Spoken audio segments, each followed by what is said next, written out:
ملک کے بدلتے ہوئے سیاسی حالات میں یہ سوال زیر بحث ہے کہ اگلی سیاسی تبدیلی کا طریقہ کار کیا ہوگا، اور آیا یہ تبدیلی فوجی اسٹیبلشمنٹ کے ایما پر لائی جائے گی یا وزیر اعظم عمران خان ایسی کسی تبدیلی کا منصوبہ بنانے والے چیف منصوبہ ساز کو پہلے ہی گھر بھجوا دیں گے۔ سیاسی تجزیہ کاروں کا کہنا ہے کہ حکومت کی ہر محاذ پر مکمل نااہلی اور ناکامی کے بعد اسٹیبلشمنٹ بھی ذہنی طور پر سیاسی تبدیلی کی تیاریوں میں مصروف ہے، لیکن دوسری جانب عمران خان بھی اس حوالے سے غافل نہیں اور کسی انہونی سے نمٹنے کے لیے کاؤنٹر منصوبہ بندی کر رہے ہیں۔ سیاسی تجزیہ کاروں کا کہنا ہے کہ ISI کی کمانڈ میں تبدیلی کے بعد اپوزیشن جماعتوں کو یہ امید بن گئی ہے کہ وزیر اعظم کو عدم اعتماد کی تحریک کے ذریعے فارغ کیا جا سکتا ہے، لیکن اس عمل کی کامیابی کے لیے اسے اسٹیبلشمنٹ کی پشت پناہی بھی درکار ہوگی۔ دوسری جانب اس امکان کو بھی رد نہیں کیا جا سکتا کہ اگر اسٹیبلشمنٹ اپوزیشن کے ساتھ مل کر ایسا کوئی منصوبہ بناتے ہوئے پکڑی جائے تو وزیر اعظم اپنے اختیارات استعمال کرتے ہوئے چیف منصوبہ ساز کی ہی چھٹی کروا دیں۔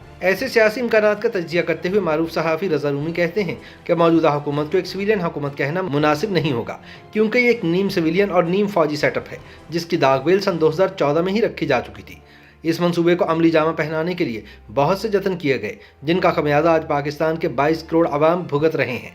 سن 2008 سے 2017 تک ریاستی طاقت سویلین اداروں کو بتدریج منتقل ہوتی رہی، اور اس کے نتیجے میں پاکستان میں ایک حقیقی جمہوریت کے پنپنے کا امکان روشن ہو چکا تھا۔ اس تاریخی عمل کو روکنے کے لیے عمران خان اور ان کے سادھلو نعروں کا بھرپور استعمال کیا گیا،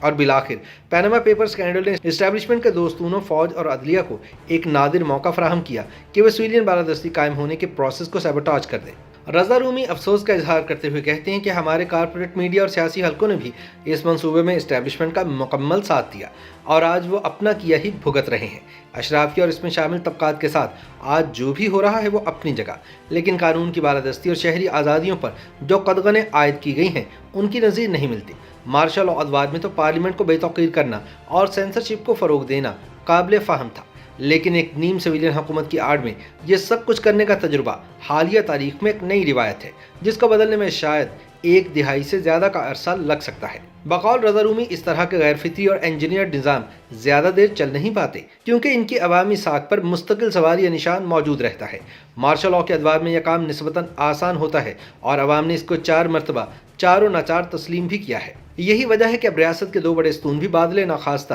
تسلیم کر رہے ہیں کہ اس ہائیبرڈ نظام کو ایک نئی شکل دینا لازم ہو گیا ہے۔ اس کی بنیادی وجہ یہ ہے کہ عدلیہ اور فوج دونوں کی ساکھ روز بروز پامال ہوتی چلی جا رہی ہے۔ اس وقت تک عدلیہ کے کیے گئے فیصلوں پر نہ صرف شدید تنقید ہو رہی ہے، بلکہ سسٹم کے اندر سے ہی آوازیں اٹھ چکی ہیں جن سے ایک آزاد عدلیہ کا بھرم رکھنا ناممکن ہو گیا ہے۔ جسٹس شوکت عزیز صدیقی اور جسٹس قاضی فائز عیسیٰ کے فیصلے اور بیانات ایک گواہی بن چکے ہیں، اور مستقبل کے مورخ کے لیے بہت سارا مواد بھی پیش کر چکے ہیں جس کو جھٹلانا اب ناممکن ہو گیا ہے۔ رضا رومی کہتے ہیں کہ اسی طرح ISI کے نئے سربراہ کی تقرری کے دوران وزیر اعظم اور آرمی چیف کے درمیان تناؤ نے بھی واضح کر دیا ہے کہ کس طرح پاکستان کی قومی سلامتی کا ضامن ادارہ بھی سیاسی تبادلوں اور تقرریوں کی زد میں ہے۔ ہماری عدلیہ تو کبھی بھی آزاد نہیں رہی، لیکن افواج پاکستان نے کبھی اپنے اندرونی نظم و ضبط پر آنچ نہیں آنے دی۔ تاہم اس بار کئی ہفتے عجیب و غریب افواہیں اٹھتی رہیں جو کہ اس ادارے کی تاریخ میں ایک نئی روش متعارف کروا گئیں، کیونکہ سب سیاسی اکھاڑے میں ہو رہا تھا۔ اب چونکہ یہ مسئلہ بھی حل ہو چکا، اس لیے ادارے کو ایسے اقدامات اٹھانا ہوں گے جس سے کہ نہ صرف اس کی ساکھ بحال ہو بلکہ اس کی غیر جانبداری کا بھرم بھی قائم رہے۔ اس لیے سیاسی تبدیلی، جسے انگریزی میں ریجیم چینج کہا جاتا ہے، اب ناگزیر ہو چکی ہے۔ دوسری جانب ناکامیوں سے عبارت عمران خان کا 3 سالہ اقتدار ان کے گلے کا طوق بن چکا ہے، اور آج وہ مکمل تنہائی کا شکار دکھائی دے رہے ہیں۔ اپوزیشن کی کرپٹ جماعتیں تو ایک طرف ان کے اپنے اتحادی اور صف اول کے ساتھ ہی، جن میں جہانگیر ترین کا نام سر فہرست ہے، ان کے ساتھ کھڑے دکھائی نہیں دے رہے۔ ان حالات میں اگر عمران خان نے اپنا دور مکمل کیا تو یہ صرف ان کی خوش قسمتی ہوگی، وگرنہ ان کو سیاسی میدان سے نکالنا کبھی اتنا آسان نہ تھا جتنا اب ہے۔ بقول رضا رومی، ملک میں سیاسی تبدیلی کا عمل کئی صورتیں اختیار کر سکتا ہے۔ فوج اسٹیبلشمنٹ کے لیے سب سے آسان اور محفوظ طریقہ ان ہاؤس تبدیلی ہے، جس کے لیے اس کو پیپلز پارٹی اور مولانا فضل الرحمان سمیت دیگر چھوٹی جماعتوں کی مکمل حمایت بھی حاصل ہوگی۔ لیکن اس راہ میں سب سے بڑی رکاوٹ نواز شریف ہیں، جو ابھی تک مزید ہیں کہ ملک میں نئے عام انتخابات ہی ہر مسئلے کا حل ہے۔ ان ہاؤس تبدیلی بھی ملک کو نئے عام انتخابات کی طرف ہی لے جائے گی، لیکن وزیر اعظم کا مشترکہ امیدوار